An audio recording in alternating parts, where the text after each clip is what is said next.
অমরপুর বীরগঞ্জ থানাধীন ডালাক বাজারে রাধা মাধব আশ্রমের বাৎসরিক উৎসবের শোভাযাত্রার দিন এক মুসলিম সম্প্রদায়ের যুবকের চরম উশৃঙ্খলতায় কীর্তনের প্রথম দিনেই বিশৃঙ্খলার সৃষ্টি। উশৃঙ্খল যুবককে প্রতিহত করতে গিয়ে এলাকার সাধারণ মানুষদের হাতে আক্রান্ত হতে হয়েছে। পরবর্তীতে সংখ্যালঘু যুবক নিজের ফেসবুক আইডি থেকে পুরো ঘটনাকে রাজনৈতিক রং দেবার চেষ্টা করেন। এলাকাবাসীদের অভিযোগ, মুসলিম সম্প্রদায়ের এই যুবক উৎসবকে বানচাল করার চেষ্টা করার পাশাপাশি আশ্রমে ভাঙচুর চালায় এবং আশ্রমের পুরোহিত নারায়ণ ভট্টাচার্যকে আক্রমণ করে। আশ্রমের পুরোহিত বর্তমানে জেলা হাসপাতালে চিকিৎসাধীন।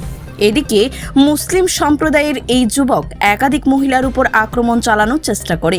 যুবকের উশৃঙ্খলতা চরম পর্যায়ে যেতে স্থানীয়রা প্রতিহত করতে গিয়ে যুবক সামান্যতর আহতগ্রস্ত হয়। মুহূর্তের মধ্যেই যুবক নিজের ফেসবুক আইডি থেকে নিজেকে তিপ্রা মথা দলের সক্রিয় কর্মী হিসেবে পরিচিত দেয়।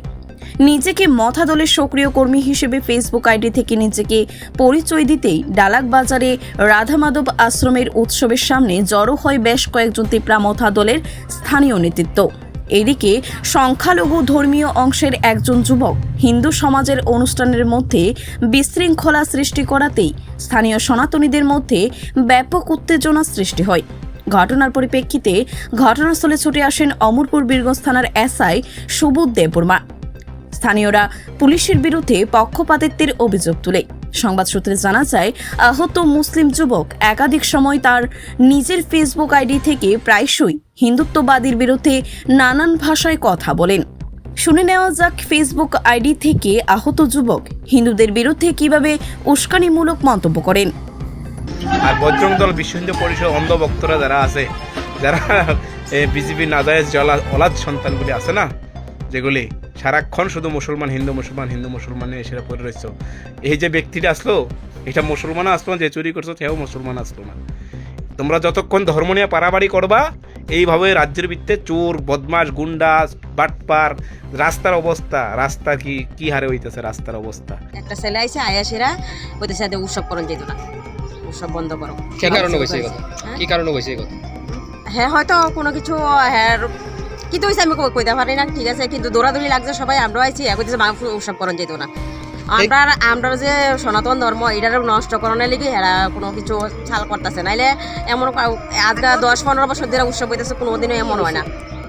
দল লই আইছে প্রথম কিতা কইছে, তো আমরা তো এত সামনে আসতাম না, চিলাচিলি শুনে দৌড়াই আইছি। এবার আমরা আইছি মহিলার উপর, মহিলারও আইয়ে মারতো, সব পুরুষেরও আইয়ে মারতো, দৌড়াই আইতাছে। এবার যাই আমরা উৎসবের ওই পুরোহিত আসলো, পুরোহিতরাও মারছে, মায়ের ফালাই ধুয়ে রাখছে। আমাদের ডালাক গ্রাম পঞ্চায়েতের এই যে রাধা মাধব উৎসব হচ্ছে, ওই উৎসবের আমি সেক্রেটারি। কালকে আমাদের উৎসবের প্রত্যেক বছরের নেই, কালকে সন্ধ্যার সময় আমরা গঙ্গায়নের মধ্যে দিয়ে আমাদের উৎসব শুরু হতে যাচ্ছিল। প্রায় শেষের পথে আমরা আমাদের সামনে একটা কালী মন্দির আছে, ওই মন্দিরে আমরা যাই, যে জল টল ধরি, তারপরে আমরা উৎসব প্রাঙ্গণে আসি। আমাদের গঙ্গায়ন শুরু কাজ প্রায় শেষের পথে হঠাৎ দিলেয়ার হোসেন, হঠাৎ ভালো নাম মনে হয় সেলিম হোসেন না কি জানি, ফেসবুক আইডি তো দিলেয়ার হোসেন, হঠাৎ হের সাঙ্গপাঙ্গ বা কিছু এর ধর্মীয় লোক নিয়ে হঠাৎ আমাদের আশ্রমে হঠাৎ চলে আসে। যে আমরা তো আমাদের কাজে বিজি, আমাদের গঙ্গায়নের কাজে, হঠাৎ এসি যে উৎসব বদ্ধ করো, সাউন্ড বদ্ধ করো, উৎসব করতে দেওয়া যাবে না। তীব্রমতার ক্যাডার, আমরা উৎসব চলছে, সনাতনীদের উৎসব, জাতি বর্ণ নির্বিশেষে আমাদের উৎসব, আমাদের কোনো প্রবলেম নেই, আমরা এত বছর ধরে করছি, কোনো প্রবলেম হয়নি। কিন্তু এখন হঠাৎ কালকে রাত্রেবেলা কি হয়েছে, ড্রিঙ্ক করে এসে আমাদের উৎসব বদ্ধ করে দেবে। তো আমরা প্রতিবাদ করে কি আমাদের অন্যায়? আমার নামে, আমি প্রেসিডেন্ট আর সেক্রেটারি, আমার নামে, আমার একজন ভাই সুমন মিয়া, ওর নামে, সুমন মিয়া ওদের কাস্টের লোক, আমাদের যথেষ্ট হেল্প করছে, ওর নামেও দিয়ে দিয়েছে, কারণ ও আমাদেরকে হেল্প করে, চাঁদা তুলতে যায়, যেই কোনো ব্যাপারে ও আমাদের সনাতনীদের সাথে থাকে, হেল্প করছে, ওর নামেও দিয়ে দিয়েছে। তো আমাদের একটু কি আমরা কি উৎসব পার্বণ আমাদের সনাতনীদের সব কিছু ছেড়ে দেব? আপনাদের কাছে এতটুকুই রিকোয়েস্ট, এটা ভালোভাবে বিচার করুন। আমার সত্য মিথ্যা আমি সব কিছু বুঝি না, আমি যেটা হয়েছে ওইটাই বলেছি। ব্যুরো রিপোর্ট, খবর জনস্বার্থে।